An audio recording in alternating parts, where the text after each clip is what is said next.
everybody, welcome to Aspirants Hub and welcome to this series called The Answer Behind the Rank, where we are learning objective parameters with respect to answer writing. So today we are on the 7th video of the series, and in this video we will cover two topics. First is how to fulfill the demand of the question, and second is what does depth of analysis mean. Okay, depth of analysis. Before we get started, I want to tell you all one thing, that we have seen most of these pointers, but the purpose is, see, when I say demand fulfillment or when I say depth of analysis, you have to clearly understand what it means, what are the components of these two topics. That is why again we will be seeing them. Okay, so first thing, this is also discussed, always write what is asked. What we tend to do is we tend to write what we know or what we want to write. But please don't do this. Okay? Always write what is asked. Clear? See, what happens is, why am I telling these things? When I was writing my answers in 2024, it was my first mains. I faced these issues. Okay. So I had thought that in my 2025 mains, if I get a chance, I will make sure that these mistakes don't happen. But despite an experience of 1 year, I was facing difficulty in writing answers with respect to understanding the demand of the question, with respect to all the parameters that we have covered till today. So that is why I'm giving you these parameters and I'm making you understand these things again and again so that it gets registered in your mind and you don't make these mistakes. Okay. So first thing is, with respect to demand fulfillment, identify the main keywords and directives given in the question and try to understand them. Okay. So if you look at the question, women's social capital complements in advancing empowerment and gender equity, explain. So first we'll see the keywords. Here the keywords are social capital, empowerment and gender equity. Okay, and identify the directives. So the directive word is explain. Now the second point is split the question properly. Use of subheadings needs to be done. So the same question, women's social capital complements in advancing empowerment and gender equity. So you will write an introduction around women's social capital. Then in the body, we are able to identify two dimensions, that is advancing empowerment and gender equity as per the question. Okay, two dimensions. Then we will have a conclusion. Okay, but this is not it. The third pointer is very, very important. Identify the other implicit dimensions as well. We have learned this earlier. There are explicit dimensions which you can clearly read from the question, but apart from this, there are certain implicit dimensions which are not given in the question, but you have to address them. So again, we will see it's the same question. So introduction around social capital. Body, we saw two dimensions, that is one on empowerment. Okay, then one dimension will be on gender equity.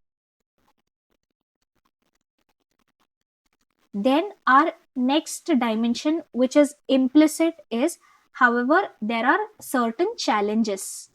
Okay, then we have learned this, whenever we write the negative aspects like challenges, we will always have to give the way forward. So these two are the implicit dimensions.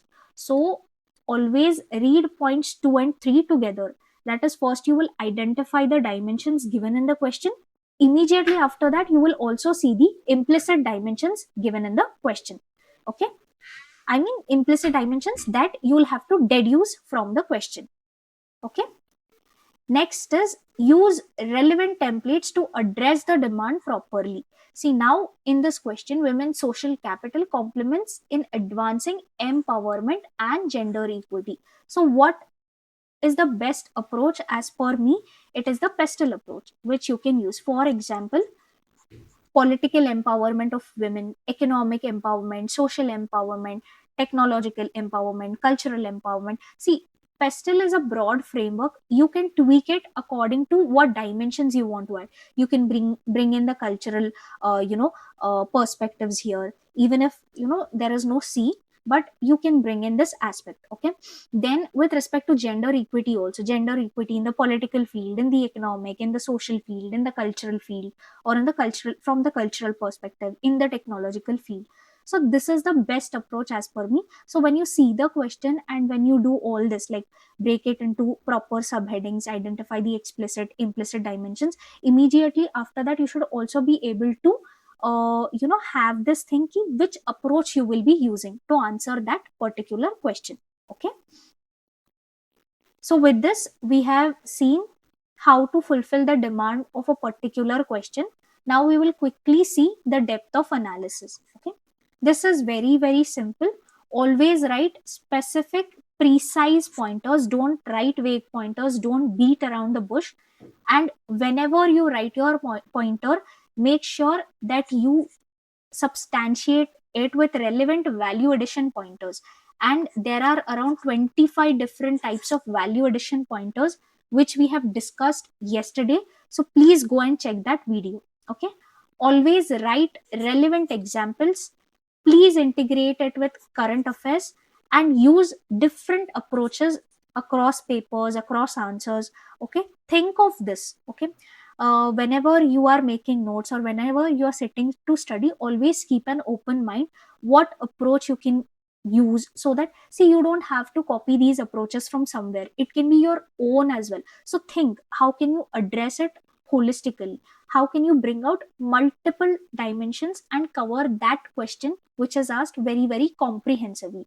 So to do that, you need to come up with multiple approaches and interlinkages. We have already seen this. This is also very, very important. So following these 5 points will ensure that we bring in depth of analysis in our answers. I hope this video helps you. Yes, before that, I want to give you all one small exercise.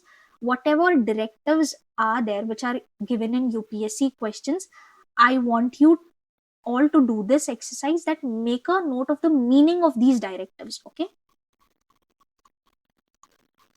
meaning of directive words. This is your homework. Please do this. Okay, I hope this video helps. If you have any doubt, please post it in the comments. I will be more than happy to address it. Thank you so much. All the very best.